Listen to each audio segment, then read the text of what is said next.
शत्रूचे मन काळीज थडके ते आम्हीच लढणार चाकर शुभाच होणार आम्ही गड्या डोंगरच राहणार चाकर शुभाच होणार बोलायला बोल मी म्हणू का थांब मला येते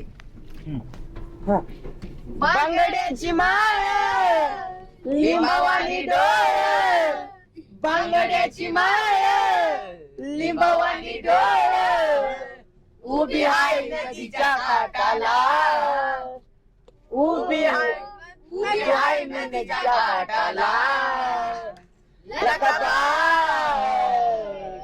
पोतराज आलाय भेटीला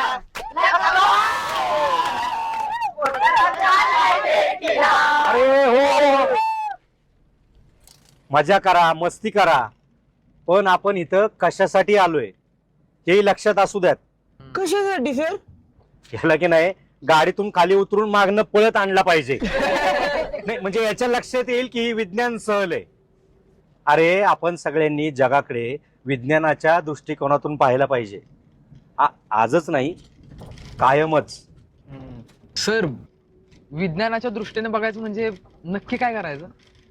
म्हणजे रोजच्या गोष्टींमधलंच उदाहरण द्यायचं झालं तर आपण बाहेर जात असताना आपल्याला मांजर आडवी गेली तर आपण ती अशुभ मानतो. म्हणजे तिला कुठं माहिती असतं ती तिच्या वाटेने जात असते आणि आपण आपल्या वाटेने जात असतो. आता मांजर जसं आपल्याला आडवं जातं तसं आपणही तिला आडवं जातोच की.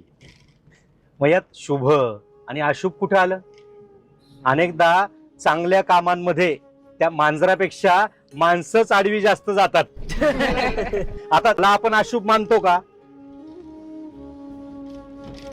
हा ल ल हा येतोय का 1 2 2 3 4